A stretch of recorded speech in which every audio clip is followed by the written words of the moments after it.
Are you in a band? Are you an entertainment entrepreneur? Are you a musician, songwriter, or producer? Or are you wanting to start a career in the music industry? If so, then this podcast is for you. On the Do That Music Thing podcast, we'll be interviewing subject matter experts, artists, and other leaders in the music industry to identify actionable strategies to move you forward in your career, spark some inspiration, and at the least just have some fun talking about music. So let's get to it and do that music thing. Good morning and welcome to another episode of the Do That Music Thing podcast, where we are talking with everyone in the music industry, the movers, the shakers, the people that are the tastemakers, anyone moving their careers forward and helping others move their careers forward. And today I have an incredible guest, the one, the only, the absolutely stylish Chris Keaton. Keep it coming. Keep it coming. Thanks for joining me today, sir. I appreciate it. Man, listen, you are so welcome. And as we say down south, thank you. Thank you. Oh, I love it. Yeah. Both of us have spent quite a bit of time in Nashville. Yeah. I moved to Nashville in 93 and it was in the Garth era. And it was a gold rush. It really was. It was an amazing time to be there. The funny thing is, like when I moved, you could walk up and down Music Row and you could knock on somebody's door and it would be open and you could go right in and sit down and talk to them. I mean, it was crazy. And as easy, although it really wasn't easy, but as easy as it was to get into people's office then, they would go, oh, man, in the 60s, late 60s or the 70s, you'd see people on the street. People would play songs for each other on the street, and it was just like, if you think about that, of course, in the 50s and 60s too, somebody would play a song for their publisher. The publisher would take it to a producer. It would get cut the next day. And then 3 weeks later, it was on the radio. What a cool time to have been around, right? Would that have been great? That would have been absolutely incredible. It's almost like, in a weird way, with the democratization of kind of like distribution and recording studios, it's kind of done to that, but it's kind of come back to that, but in a very independent way. Yeah, no, I completely agree. And I think, to your point, it is very much the same, because in the 50s and 60s, no one knew what the hell they were doing. And now nobody knows what the hell they're doing anyway. And what I mean by that is a compliment to people, because everybody is trying different things. There's no one path to success. There never really has been, but even more so now. It's, you zig when other people are zagging. You have to be aware. Well, I think that's one of the beautiful things about being in music, is that there is no right way to do one thing, and you can have 37, irons in the fire. Like you are an award-winning music publisher. You're an artist management consultant. You have a history in touring, recording, songwriting, publishing. I mean, you're even an author. So you got a lot going on, and you've had a lot going on. Well, I get bored very easily. That's the challenge. And I also get in trouble very easily. But if I'm busy, I'm not bored, nor do I get in trouble. So that's kind of the MO there. But it's like, so I just finished this book by Matthew McConaughey. It's called Green Lights. And there's a lot of really cool stuff in there. But one of the coolest things in there is that he mentions that his mantra in life has always been, if an opportunity comes up, he's going to go give it a try, because he doesn't want to get to the end of his life and go, I sure wish I'd have tried that. So I guess that's kind of what I'm doing too. And the other side of it is too, as I know that and other people who are listening who are enlightened to it, God gave us these gifts, and for us to use them is to pay Him back for the gifts.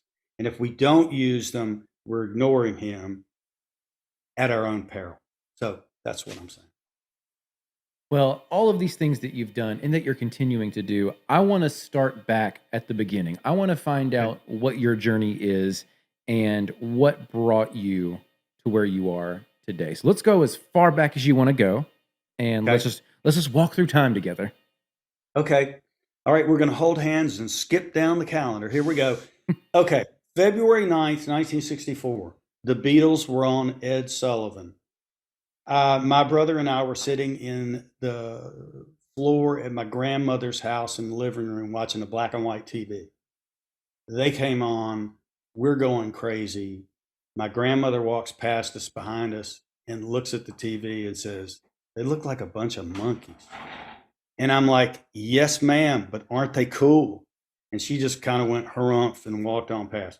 So we were smitten. I mean, at that point in time, I knew I wanted to be, even though the term wasn't available then, I knew I wanted to be a rock star. I wanted to be in a band. I wanted to play music. Formed a little neighborhood band a couple of years later. The deal then was I played piano. They already had a piano player. And I said, "Well, I'll just sing." And they said, "No, we really want you to play an instrument." So I had my dad take me to the music store. We walk in the music store and he sees a trumpet. He said, "There's a trumpet. That's pretty cool." And I'm like, I don't think so. And then we walked by a saxophone and he looked at the sax and said, "Hey, saxophone. Chicks dig sax players." And I'm like, "Let's get one of those." So, so I started playing sax, but the deal with my dad was he said, "I will rent that instrument for you, but you have to be in the school band so that you can learn how to play." So I joined the school band, and then in high school was in bands. By the time I was 16, I was making a couple $100 a week. I was able to buy my own car, um, and then graduated high school.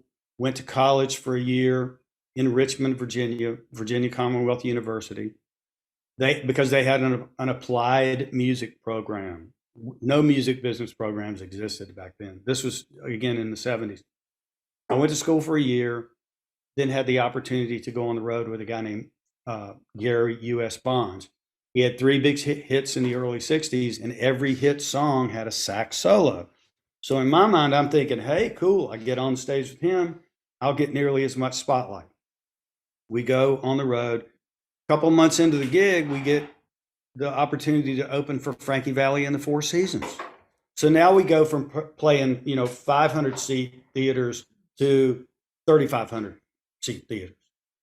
A couple weeks into that, Frankie's sax player gets sick. Frankie comes backstage and looks at me and says, "Hey, do you read charts?" And I did like every young musician does. I lied to him and I said, "Of course I can read charts." I didn't have a clue.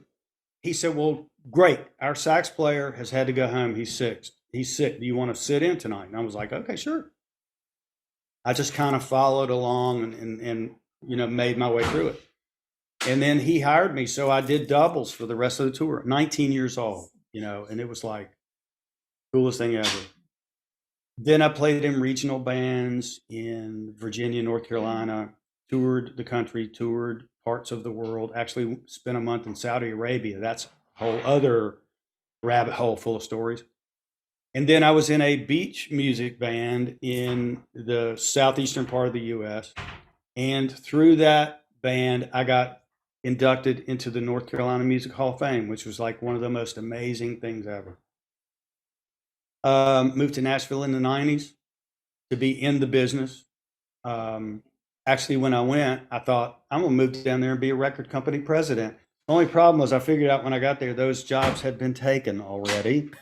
And so I learned the music publishing business or pieces of it. And then, like Cowboy Jack Clement used to say, when all else fails, get lucky. And I got lucky. I was very fortunate in that business. And so, yeah. And then the latest chapter in 2015, when my health insurance carrier decided not to offer health insurance to independent businesses, I was in Macy's buying a suit because I felt bad. And every time I would feel bad, if I bought a suit, it made me feel better. Talking to the manager, told him what was going on. He said, "Well, you should come to work with us." And I'm like, "I don't know. What would I do?" And he said, "Well, you could probably sell a lot of suits." And I'm like, "I don't know." He said, "Well, we could help you with health insurance." And I was like, "Well, yeah, okay." And he said, "And then there's a discount." And I said, "Wait a minute. What do you mean the discount?" And he told me what the discount was. And I was like, boom, sign me up. So I started working part-time for Macy's. And that embarrassment of me having to share with that manager how shitty my life was at that particular moment, that embarrassment has turned into an embarrassment of riches for me because my relationship with Macy's now is unbelievable. They are allowing me to do really great things on a national level. And it goes hand in hand with what I'm doing with the music business too. So it's like, Christopher, let me share this with you. You are now talking to the most fortunate man on the planet. I'm telling you. I've been married a really long time. My wife is looking at me, smiling at me still after all these years. And our daughter loves me too. So I got it made, man. I mean, life is good. That's my story. And she's my biggest fan too. My wife's my biggest fan. I would expect nothing less. Yeah, exactly. That's an incredible story. And one thing that I love about your story is that you see opportunity and you take the opportunity. You turn what could be a negative experience or a positive one. Maybe there's no defined outcome, but you turn it into a positive experience. Let's talk about that mindset for you. Yeah, it's you really did hit it on the head. I mean, part of my being fortunate is I do show up in a room and something will be going on and somehow I understand it and am able to ask the right questions and typically good things come out of it. Between that and exercises I've learned over the years like visualization and meditating and just, trying to get on that wavelength, if you will, not to get all woo-hoo here, but you know what? I mean, the reality is at any given moment, there are 3 billion bits of information floating around us all the time. We're only able to access about 15 of those, but if you can get 10 to 15 of those, you're really doing well. And and that has always been my mindset. Um, Funny, I got to share this. So just the other day in Nashville, they just opened a Ferrari dealership. So I had to go visit, I mean, why wouldn't I? And as I'm crossing the threshold going in there, I'm thinking I got a little bit of the twinge of that imposter syndrome of like, I don't know why I'm going in here. I can't afford a Ferrari right now. But I went ahead and went on in. So the receptionist in there said, well, let me connect you with a salesperson. Sales guy comes over, and within the first 3 sentences, turns out he's a Belmont grad, he's a music business guy, and we end up talking about music as much as we talked about Ferraris. So, it's just funny how things happen like that. And if like you say, if we're aware of those things tend to work out. Making the action, and really, I think that's one of the biggest things when it comes to being successful, especially in the music industry, is almost kind of it's taking action, yes, but letting those things happen to you. You said it best, right? You just let those things happen. Starting a conversation with someone, building a relationship. For example, this is a good story where I used to be in a touring rock band, and we kind of became the band that opened for a lot of the hair metal bands that came through Nashville. Mhm. And we were fortunate enough to get a spot to open for Queensryche and Striper. Incredible shows, but we became really good friends with the stage manager at the time, Jill. And Jill Moody is her name. And we kept in touch consistently over the course of like 1 or 2 years, making sure that we could get on shows. She was great to us. We sent her flowers. She was a great human being. Yeah. Well, fast forward 12 years, 10 years, I joined NSAI, Nashville Songwriters Association International. And one of the first emails I get is this director of membership named Jill Moody. And we had this exchange. And she said, Foust, question mark. And I reply, Moody, question mark. And we had this rekindling about 2 years ago. And she was able to connect me with some of the best co-writers and writes that I think I've ever had in my entire life. One of them being a good friend of ours, Bradley Collins. Nice. And never underestimate the power of a relationship. Yeah. True. True. And I wish I could remember exactly who told me this the first time, but it's all about your network, and it's all about maintaining that network, because you never really know where business is going to come from, and you never know which person is going to remember. And so, and I guess that lesson goes also into the music business, where somebody early on told me, always be nice to the receptionist, because one of these days she or he could be in the C-suite upstairs running the company. And I've seen that happen. So everyone listening, it pays to be nice. Just saying. Oh, 1,000%. My grandfather, who was a huge impact role model for me, came Mhm. from East Tennessee up in the mountains, and built an incredible life. But he built that incredible life based on that principle alone.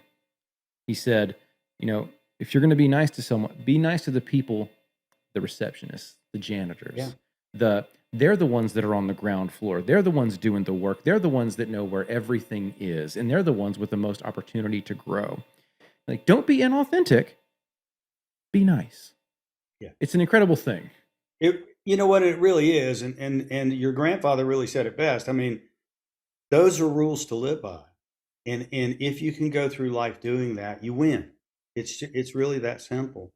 And like your grandfather said, everyone, because whether they're a janitor or, the president of the United States, it doesn't make any difference. They're still a human being. They're valuable to someone, and you just need, it's just the right thing to do. And not saying that I have always been that way, because I have been rude to people that I shouldn't have been rude to. I am quicker these days, though, to pick up the phone or go see somebody and apologize, because you know that goes a long way too. I think. You know. Absolutely. That kind of goes into another thing I want to talk to you about, and it's about the concept of providing value.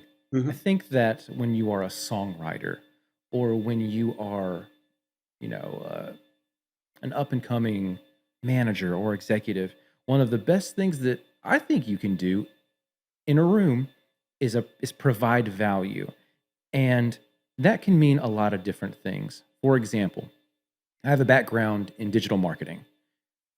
When I go into a co-write, I don't typically divulge that information. However, if we're having a good co-write and we're talking about things back and forth, and this other writer says, "Man, I really need to get a website, or I really need to work on my content," that is a wonderful opportunity for me to help that person, but also to provide value to them. And that exchange of value is another thing that will go an incredibly long way. What do you think of that concept? No, I totally agree, and I also agree that everybody has that value to present, and it's kind of like being cool, right? So if you're cool, you don't have to tell people that you're cool. They'll know that you're cool. You don't have to bring it up. Cool doesn't have to say I'm cool. Values the same way. You don't necessarily have to put it out front as your calling card, but in the conversation, it can be as easy as someone saying, "Oh, I really if I could just meet so and so, it would be great." And you can go, "You know what? I know them. I'll be happy to send you both an email and introduce you." That's huge value.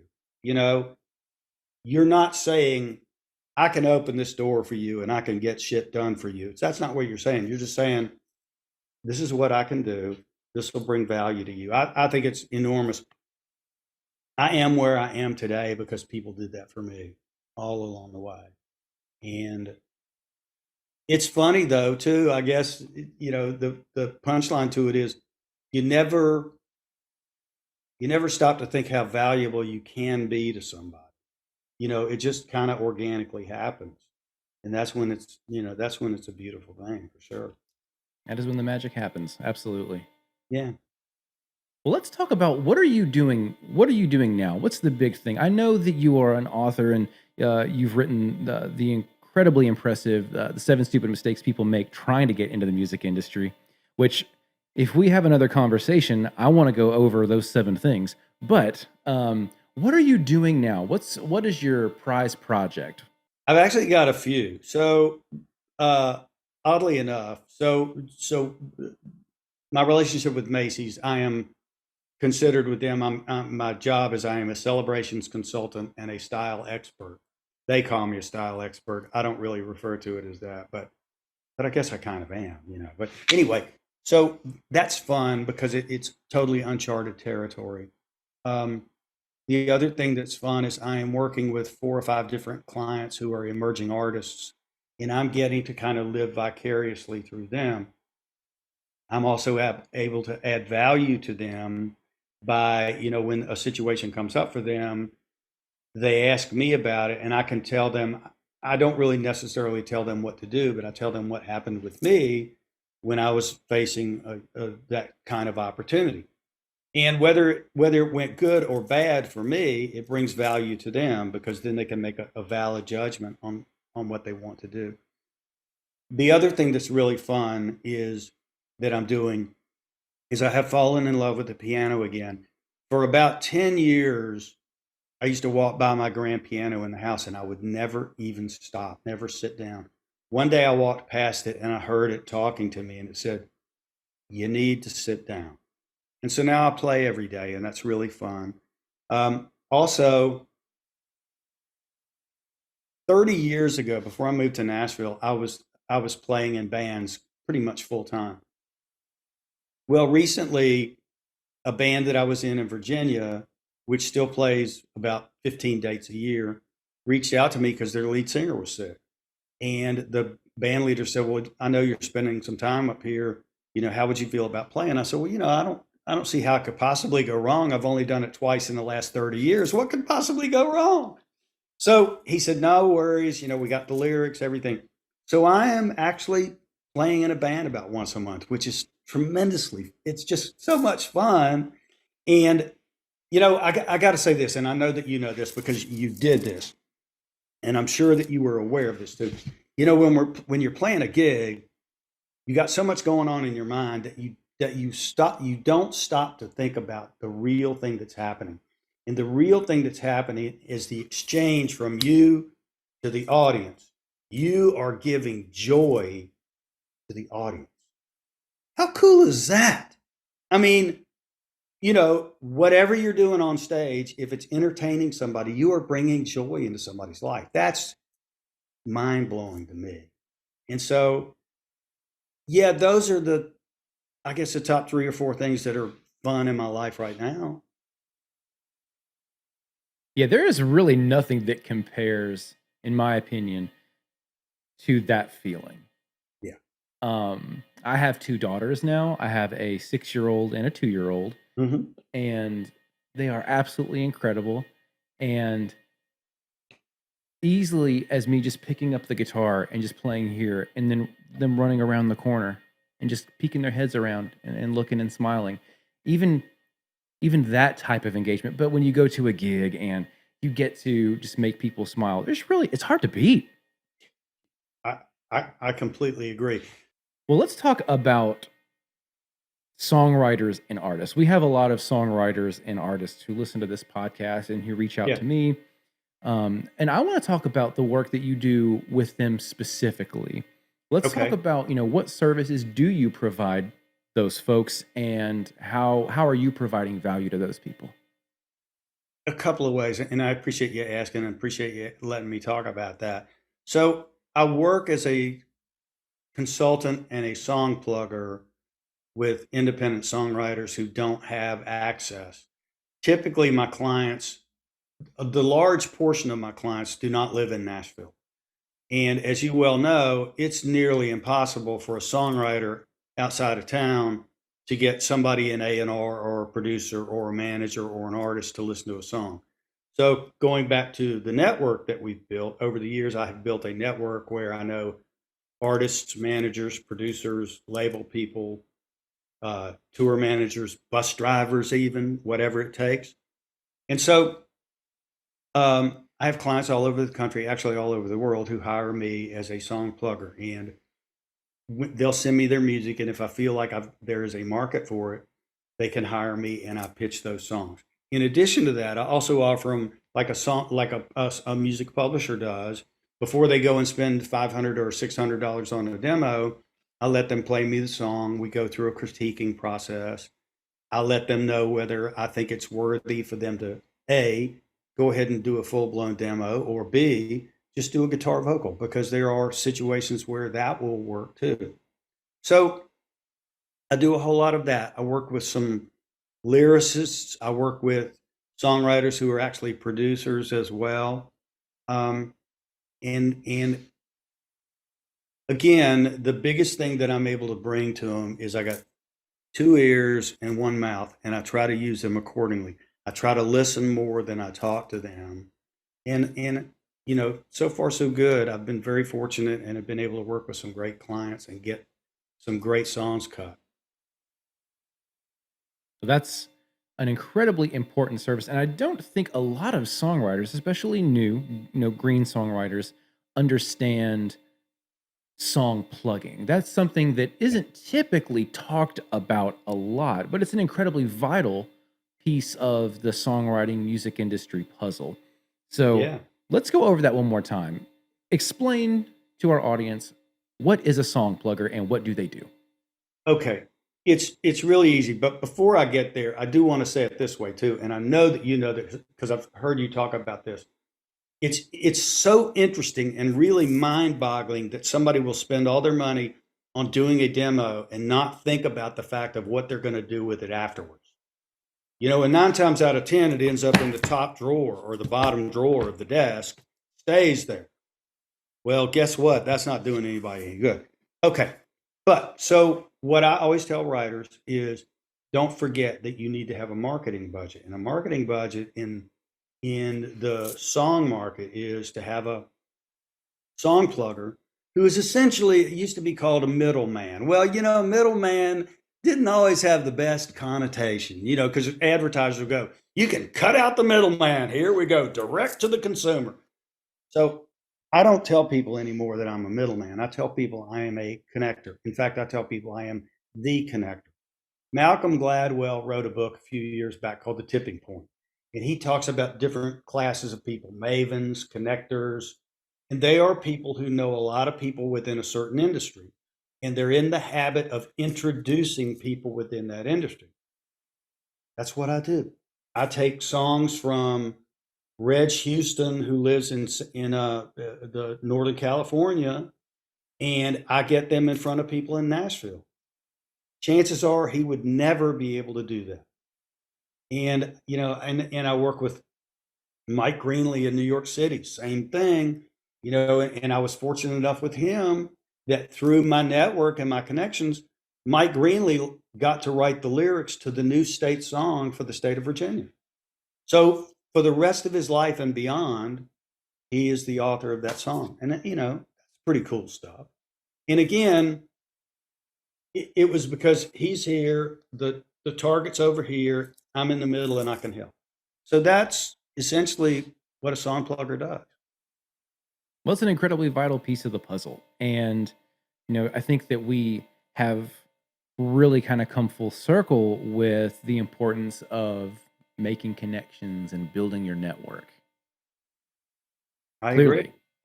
Yeah, no, I totally agree, because it's not what you know, it's who you know. And I don't mean that to sound sarcastic, and I don't mean that to sound cold, but it is your network. And again, going back to your earlier conversation about value, the value that I can bring to my clients is very simple. I cannot guarantee that I can get a song cut, but I can guarantee that I can get that song a good listen by a decision maker in the business. And that's good.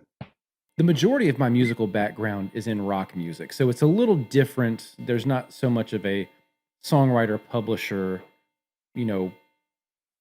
mechanism like there is in country music. And I wish someone still would have told me about the importance of networking.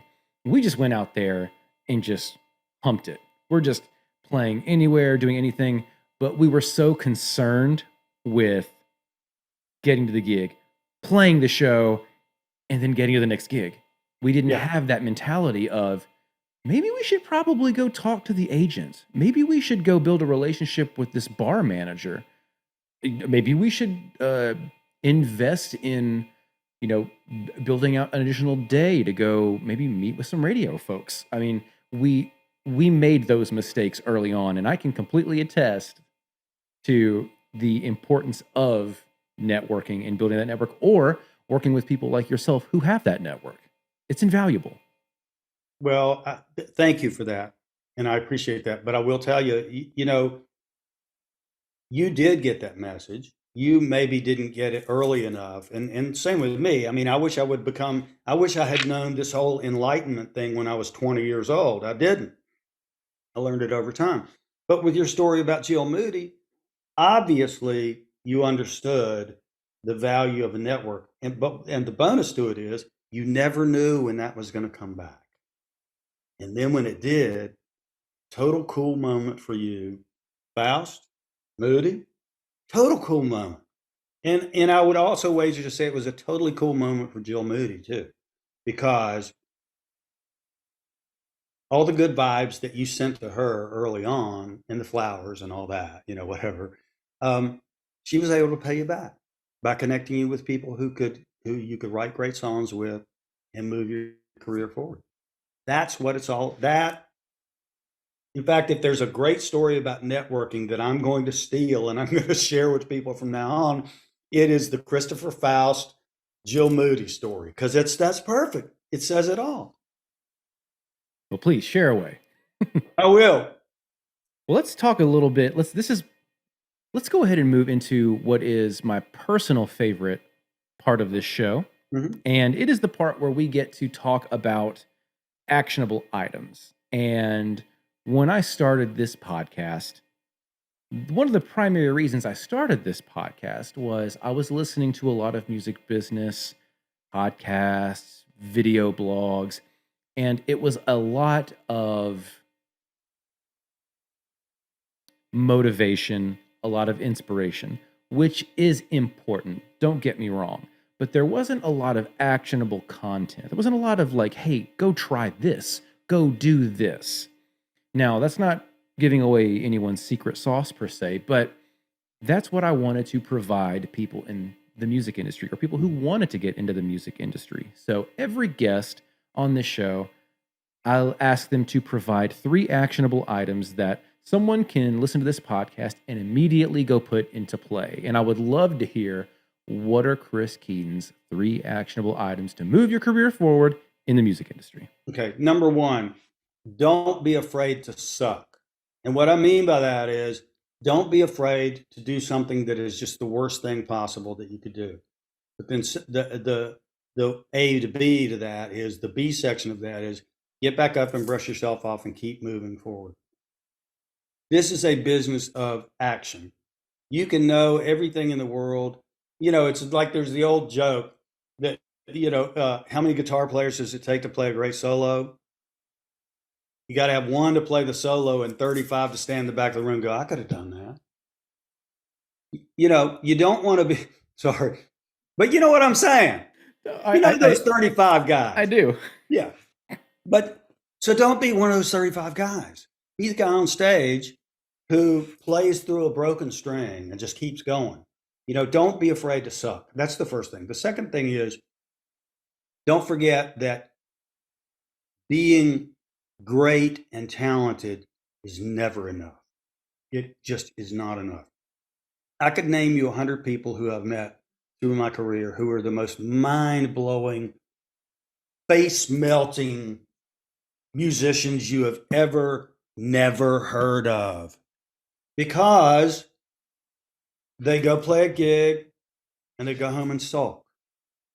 Now, and I probably shouldn't say it that way, even if they don't sulk, even if they do sulk, they still need to line themselves up with somebody who can blow their horn, who can talk about it. So it's like, being great and being exceedingly talented is never enough. You still have to have either in yourself enough to stand up and go, hey, I can do that, or reach out to somebody that you can say, hey, would you go tell that guy that I can do that? It's super, super important. So that's two. Number one is don't be afraid to suck. Number two, either blow your own horn or get somebody who can blow it for you. And the third one is stay in the here and now. Be in this moment right here. The past, you're never going to change, but you can learn from it. The future, you have no idea what it's going to bring. You have to stay right here, do the best you can possibly do right now, and be the best person you can be, and shine your own light brightly every minute of every day. Those are some incredible actionable items, especially number 3. That really resonates with me. It's part of the human condition, and it's hard to do, and it takes practice. But Yeah. man, be in the here and be in the now. We talked about it with our kids, right? Like, Yeah. Yeah. experience that moment and don't worry about anything else but that moment.